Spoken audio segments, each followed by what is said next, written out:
As a leader in property management, what advice would you give other aspiring property managers looking to, climb the ranks and achieve similar success to you? Know your building well, and then be able to work in a fast-paced environment, because property management, things change so quickly. And also, they need to have the ability to adapt to change quickly.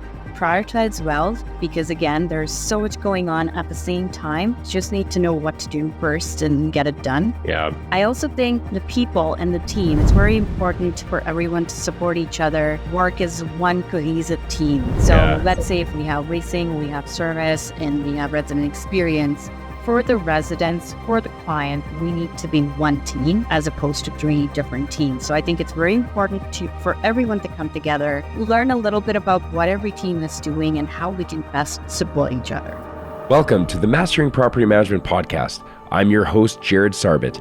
Join me as we delve into candid conversations with industry experts to uncover their strategies and insights for achieving success in property management.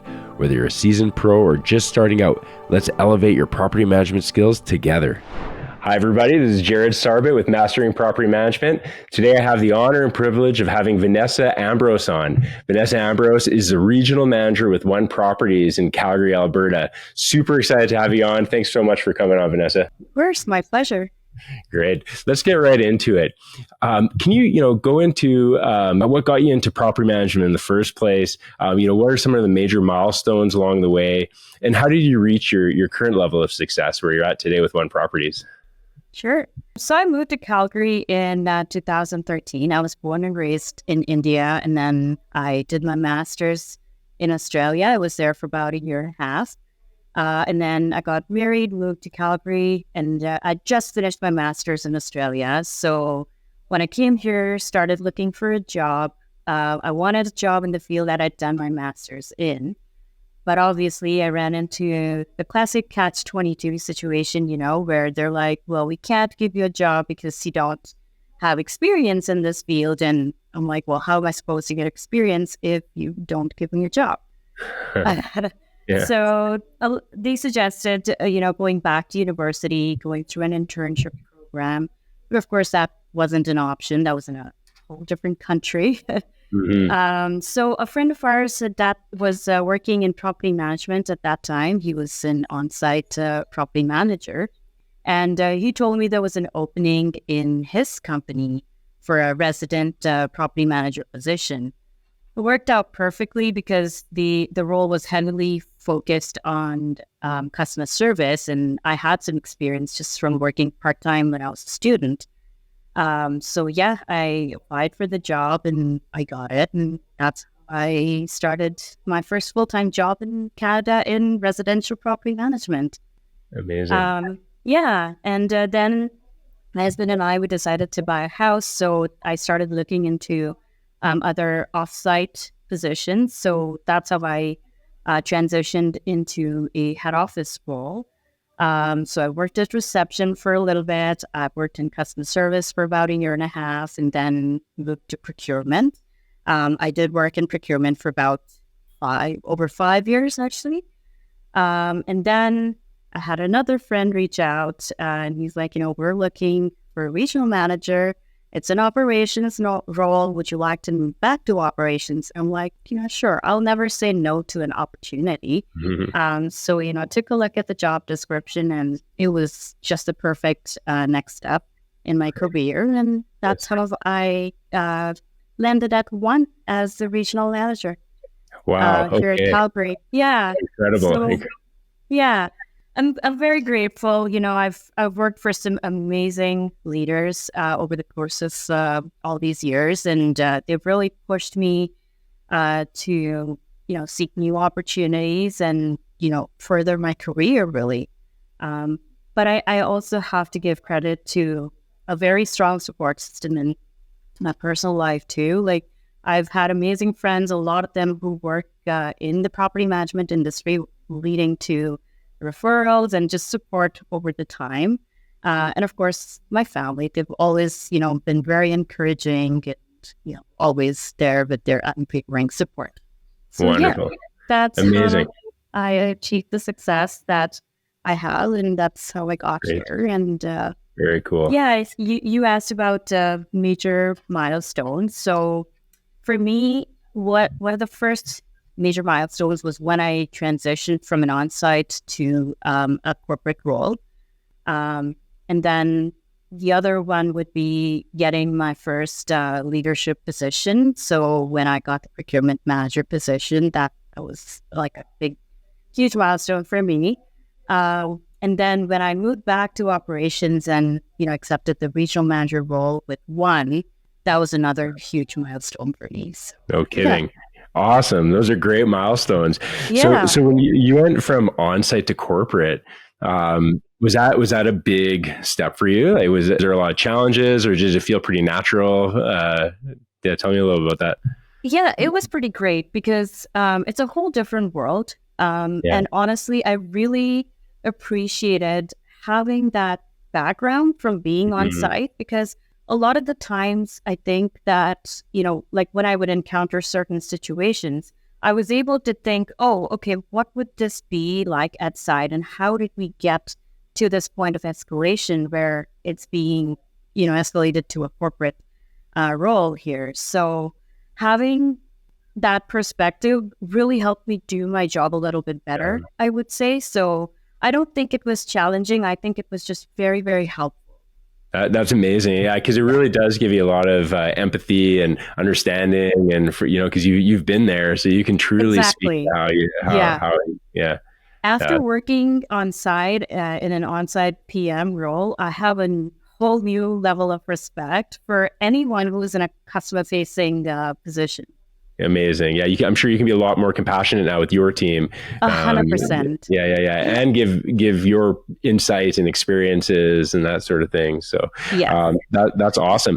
And talk about leadership a little bit, because like knowledge is one thing, and going through the experiences, but leadership is another. That's another level, And you talked to getting into leadership is another milestone. Did you read books, or like how did you kind of shift your mentality to be more of a leader than just a manager? So yes, for leadership, I didn't read any books or anything. I just went with my basic instinct. Um, and like you said, I choose to lead and not manage people. So when I took up the procurement manager position, I chose to keep a small portfolio of my own as opposed to delegating everything to the team because I wanted the team to know that I wasn't there to just delegate and be like, here's the work, let's get it done. But it Yeah. was more like, here's the work, what can we do to get it done? Yes. I've always believed, treat others like you would want to be treated. So anytime I had to tell someone something or delegate something to someone, I put myself in their position and just, figured out how would I like to be approached about this. And also, every person is so different. So kind of getting to know people on a personal level. And by that, I don't mean prying into their personal lives, but just get to know how do they like to be approached about things? How do they like to be talked to? Yeah. Some people prefer an email over a phone call. Some people prefer you call them, sit with them, explain, Yes. walk them through it. So I think just understanding different people's personalities also really helped me. That's awesome. You sound like a wonderful person to work with. Ah, That's for sure. So, thank you. yeah, very, very nice. So you've kind of already told me a few of them, but can you go into some of the characteristic traits that you've mentioned some leadership traits, but what are some other traits that have kind of gotten you to this position? Like you said, you kind of you had your education, but then you came into a new industry that didn't exactly correlate with the education, but I'm sure the education played a role. But what are some of the traits that really encompass, Vanessa Ambrose and how you have achieved the level of success that you have so far? Yeah. So to your point, where you said the education does play a bit of a role, that was a sticking point for me in the beginning, because I was like, oh gosh, like worked so hard to get that degree and I don't get to use it. But it's the discipline that goes into it, to get a degree, there's a certain level of discipline that you stick to get there. And that kind of helped me in my career as well. Yes. For me, first and foremost, being sincere giving my absolute best is like, one of the top things. It doesn't matter who I'm working for. It doesn't matter what the task is. I just have to give my 110%, just give it my all. And the other thing, which I think is really important, is keeping things simple. Sometimes I feel that, when you look at a task at one glance, you might think, oh, this is a big task. How am I going to get through it? But I think just break it down into little chunks and keep it simple. Don't overcomplicate it. Divide and conquer is how I like to think of it. So yeah, that's what I would do. Like anytime I'm faced with a challenge, I'm like, okay, what's the first step we need to work on? Once you get that first step, it's like writing an essay. Once you get the starting paragraph, the rest just flows. Amazing. Yeah. I also believe that, asking the right questions. Sometimes people will come and ask questions, but you can tell the difference between when someone's really asking a question and when they're asking a question just to make it look like they're involved. Right. So I think asking the right questions is very important. You want to show the person that you've done your research, you've really looked into it. And if you're coming to them with a question, you've put some thought and effort into it. Yeah. Okay. Right. I like that a lot. And I can tell just on our, brief emails back and forth prior to this podcast that you are thorough that way. You put a lot, you're very thoughtful. Right. You can see that very much. So I imagine you do put a lot of thought into your questions. That makes a lot of sense. So yeah. Awesome. Yeah. Very, very good. So prior to One Properties, as you mentioned, you obtained your master's of business in enterprise resource planning, a certificate in supply chain management. You also received, and many years of procurement, overseeing contracts and services. As someone with this background, how do you see these areas intersecting with property management, particularly in terms of optimizing operational efficiency and cost effectiveness? So I think procurement of goods, services, contracts, this is a huge part of day-to-day operations in property management. It was actually one of the things that really motivated me to take up this position with One, because when I looked at the job description, even though I was working in procurement and then this was a completely different field, operations, a lot of the things that were on the list, on the job description, I was already doing a lot then, So I, like in my previous roles, I've worked with a large database of vendors. I have some amazing industry contacts that I'm able to turn to whenever expertise is required. And with things like, elevators and waste, and I heavily rely on these contracts because I worked with them. So I trust them. I trust their opinion. It even helps me with our clients. If there's something out of the blue that comes up, I'm able to better explain it to the clients because I've got a little bit of background. Like I spent a lot of time in my role as a procurement manager, really learning the back end of these things and asking all those questions, which usually maybe I wasn't supposed to ask, but I was just always curious. Yeah. It is like this because it's supposed to be. Well, I want to know why. I want to understand it better. And so that really helps me, bridge that gap of information today when be it I'm dealing with my clients or with our teams. It just helps me better explain why a certain thing is happening or why there is a delay or why we can't or cannot do this. I'm able to look at things from different viewpoints as well, from a buyer or a procurer's viewpoint, as well as from the viewpoint of the consumer as someone who is on site, so kind of like a wholesome picture. Yeah, so much value there. That's for sure. Yeah, very good. And by the way, can you go and tell me a little bit about who One Properties is as well? Yep. I'd love to go into detail about them. Yeah, absolutely. One Properties is headquartered in Edmonton. We have about 48 million square feet of real estate that has been developed or is under development since 1987. And then we have 16.9 million square feet that is under management. We have offices, projects, and properties across Canada in Edmonton, Calgary, and one of our most notable developments is Ice District in Edmonton. Okay, yeah. Very cool. Yeah. We have over 140 employees, and our services span acquisition, development, asset management, property management, leasing, and yeah, we leverage our expertise across industrial, multifamily, retail, and mixed-use assets. Amazing. Yeah, Yeah. very nice. It's always nice to hear those Alberta stories, out of Edmonton, and amazing. A beautiful business, that's for sure.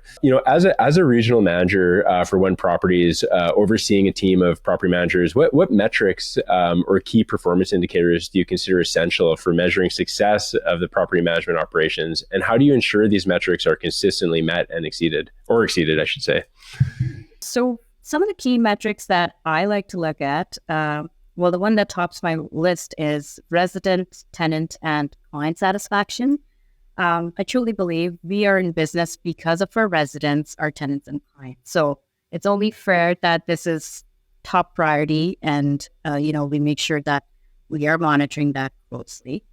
And then being in property management, of course, you have your occupancy and renewable rates, emergency response times. We want to make sure people are not waiting too long. And I get it, sometimes there are different, say if it's a maintenance tickets, there's different tickets that get submitted. Of course, one is more important than the other, but you don't want the resident to feel that my request is a little less of priority to the management team, right? So Yes. I think we just need to handle expectations well. So, I always tell the team that I understand we can't get everything done in one day, but let's say we have an emergency and we have something that may not be as emergent, just reach out to the tenant, explain to them that this is why I may not be able to get to you today itself. And I'm sure that'll go a long way. Totally. Communication. It's gold. Exactly. Yeah, it all comes down to that. Yeah, and a lacking skill these days. I think it's very it's very easy to be successful. At least I find is just being a great communicator can go so far because many people don't have that skill. So true. Yeah. True. Awesome. So kind of a little bit on that note, but yeah, balancing the cost effectiveness of property maintenance. How do you and your team prioritize repairs and for the long term value for both the owners and the tenants, while being conscious of the costs? We prioritize based on how important the repair itself is. So sometimes there's a choice to be made between a repair and a replacement. So we'll sit down, go through the pros and cons of each option. We also need to keep in mind what's best for our resident, and also, future-proofing the suite. In a nutshell, we would discuss longevity, system upgrades. Are we replacing like for like, or are we upgrading it with something better? Yeah, how is it going to impact the residents? Say if it's like a big project, like a parkgate project or something, what other arrangements are we going to have to make for them in the meanwhile while we're doing that project, right? Yes. So yeah, a lot goes into figuring out whether we want to upgrade it or we want to repair it. But just going through every little detail helps us ensure that we're still ensuring good value for our clients and the residents as well. Makes a lot of sense. Is it possible? This is the first time I've ever thought of this as you were saying it. So if it makes no sense, by all means, tell me. But is there any formula for that you're aware of that can kind of do that cost analysis? Like you said, like there's so many variables like longevity and, the cost and, the quality of what you're using in the trades and services. Is there a formula for that, or do you have to kind of treat each one isolated? Yes, unfortunately, there isn't a set formula. Believe me, I've asked the same question. When I first got into procurement, repair or replacement, capitalize it or not, it was always a big point of debate, and I'm like, I wish there was a set formula which would make the decision-making process easier. But unfortunately, there isn't, because there's just so many variable factors. Totally. right? So Totally. you just need to treat each instance on a case by case basis. It makes a lot of sense. At the end of the day, I think the residents can sway that too. They play a big role, and so you can't really put residents' opinions into a formula. Exactly. No, Yeah. So yeah, that makes sense. But my wheels are turning. Like maybe there's an app or something that would that be can be so made, but nice. I don't know if it's possible. Maybe someone will come up with it in the future. Yeah, totally. Well, hopefully, if it comes from our discussion, maybe we'll get royalties from it. So, Right. yeah, so in a constantly evolving industry, what trends or changes do you foresee shaping the future of property management? Continued integration of technology such as AI. I mean, that's the hot topic of discussion these days, right? Yeah, Yeah, and like that, along with property management softwares, I just think it will help streamline operations and hopefully increase efficiency. yeah, Like especially in tasks such as communication, right? Like we use chatbot for our leasing site, our website, just for prospects, so that whether we're there or not, at least they're getting some information back. May not be all the information they're looking for, but at yeah. least some basic information, wherein they're not just being left high and dry. Like someone wants an answer now, they're at least getting some information at that moment. Yeah. Um, Amazing. yeah. Amazing. Another thing I really think that might be up and coming is smart building systems. Like that's being talked about a lot, integration of all the systems and smart thermostats in residence suites wherein they can control it from wherever they are. And that ties Yes. it into their smart entry system with the fobs and just a one-stop shop for everything. That's another Wow. thing that's being discussed a lot these days. Oh, that's brilliant. That's Yeah, brilliant. I used to live in a condo way back when, and wow, that would be such a game changer to have all of that in just one system for the entire property, I imagine, and just but everyone's got their own. They can control it on their own device for their unit, and oh, that's so cool, so that'd be cool. cool. Even from a property management standpoint, right? Like it gives us a lot of like, just to give you an example, say you have a building that's keyed, like, but you have a Mm, physical key for each door, and then you have a building where you have fobs. Say somebody loses a key, a master key. If it's a fob controlled access system, you just delete that one fob, but if it's a key, you have to rekey the whole building. That's very hmm. expensive. Very expensive. So Yeah, yeah, yeah, yeah. No kidding. Yeah, it goes a long way. It goes a long way. Just that's well, I'm sure it's an expensive change to put implement the fob system, but it so is. worth it. But So worth it. yes, exactly. Yeah, yeah, amazing. Very cool. How do you leverage technology and software to streamline your property management processes and enhance your tenant experience? You kind of mentioned a little bit, but is there like the chatbot, and there's something that for you personally that you kind of implement throughout your day?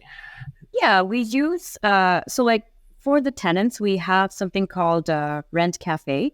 It's a tenant app, so they can pay their rent, set up their automatic payments, make amenity reservations. They get all their resident communication through that app. They can submit work orders, view their signed documents. There's also like a resident bulletin where residents can communicate, say, I want to sell something or I want to promote my business or something like Hmm. that. Yeah, they can Well, communicate through this bulletin.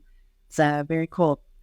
Uh, brilliant. yeah, and some of the other ways we use technology, just from a property management side of things, we use Angus for just our preventative maintenance tasks, the daily, weekly, monthly tasks. Make sure we're on top of it, nothing's getting missed. And then, of course, Yardi, managing the old tenant database and generating Yeah. all those reports. A couple other things that we have, in terms of software, we have obviously fob controlled access. We don't have it at all our buildings, but we do use it Yeah. at one of our buildings. We have third-party AI monitoring. This is something very new. We're Really? Yeah, we just we just installed it at one of our buildings, but we're very excited to see how it works, and very excited to reap the benefits. Yeah. Can you tell me a little bit more? I don't know if like, Yeah. it's, 'cause it sounds like it's so new. I don't know how much information you have on it, but can you tell me a little bit more about what that means? Yeah. So essentially, we have like a security monitoring system, just like you would have anywhere. You have your cameras, and then that's connected to a software, and security personnel will view it from their computer. This one has like a third party company that's involved as well. So we have our security guys who monitor the cameras, but then we have a third party company that monitors as well. But they don't monitor all the cameras. They monitor select cameras, which we think Mm. are, the highest crime points, or as you Yes. call them. Yes. Yeah. Um, but yeah, and then there's something called a top-down service. So there are speakers installed at certain cameras. So let's say a vagrant is trying to enter the parkade, just trying to follow a car in, that gets activated because someone's actively monitoring that camera, and they have a recorded message that will play wherein they'll ask them to go away, and it's pretty loud. From what No, yeah, it's pretty loud. So yeah, it just deters them, and that that's so interesting. So what's the AI component of that? Because it sounds like there's actual people watching it on their end. there's a trigger point too. So like if they sense motion, that's Uh-huh, when it uh-huh. will trigger for them, and they'll start Amazing. monitoring it. But obviously, you do need human intelligence as well, because Yes. sometimes it could just be a resident who's, taking a while to get their fob or key out. So in Yes. that case, it's not a vagrant. So, and that's the reason we did go for the option where we had someone like an actual human Yes. monitoring as well, and not just a trigger point that just goes off every time someone lingered for more than 2 minutes. Say. Fascinating. Yeah. Fascinating. That's really interesting stuff. Thanks for sharing that. I've never Yes, of heard that before. course. So awesome. As a leader in property management, what advice would you give other aspiring property managers looking to climb the ranks and achieve similar success to you? I'd say first and foremost, know your building well, and then be able to work in a fast-paced environment, because property management, things change so quickly. And also, they need to have the ability to adapt to change quickly. Right. Prioritize well, because again, there's so much going on at the same time. You just need to know what to do first, and, get it done. Yeah. Have a flexible and open mindset. I also think, the people and the team, it's very important for everyone to support each other and work as one cohesive team. So Yeah. let's say if we have leasing, we have service, and we have resident experience, for the residents, for the client, we need to be one team as opposed to Mhm. 3 different teams. So I think it's very important for everyone to come together and kind of Yes. learn a little bit about what every team is doing and how we can best support each other. Amazing. I love that you said it's like know your building, because the property management is a business of a million details. Like there's so many things within one property no pun intended, but that are involved, and so you need to really get so familiar with so many different aspects. And I've heard different perspectives. Some people say like you can't be an expert in everything, so just be very good at understanding and surround yourself with experts. Yeah. I've heard other people say, become an expert in every topic, and there's different approaches, but I definitely think, like obviously you can't know everything, but know your building well to the best of your ability. So if you're a property manager, I don't expect the property manager to know all the details of how a boiler works, but that's where your service manager comes in, right? So definitely a combination of both. So, be an expert where you can be one, and then rely on the experts to support you where they can be one. totally awesome. Can you share a particularly challenging moment in your career that you have faced, and how did you effectively resolve that? This was back in my procurement days, actually. We had a big project to work on. For some reason, there was something on the vendor's end that kept, the personnel we were dealing with, it kept changing. And so the project kept getting pushed back. Turns out we're approaching the end of the year. Budget's going to roll over. We're not going to have money to do it the next year, because we anticipated to finish it this year. Right. Everybody's upset. Our internal team's upset. The vendor's upset because, nothing's happening. And I'm like, well, you guys keep changing stuff on your end. There's not a lot we can do here. And then management is a little upset because we've got this budget that's not been utilized, that could have been utilized for something else. So many different issues. And then I just sat out with the team. I'm like, look, this is a big project. We need to get it done. And I mean, we have to be realistic. We're approaching the end of the year. It's not like we can get the buildings done at that point. But we just kind of need to pick up from here and do the best we can. So, we kind of just split it into different parts. First, let's make sure the vendor can give us like a dedicated personnel. We're not going to keep talking to 5 different people and, everyone is saying a different thing. We need to talk to one person and they help us with this. And the other thing that really helped us was just weekly calls to monitor the progress. I kind of felt like a lot of was getting lost in translation. So we would talk to someone, we would send an email, here's what we discussed, and then we're dealing with a completely new person. So there was lots of gaps there.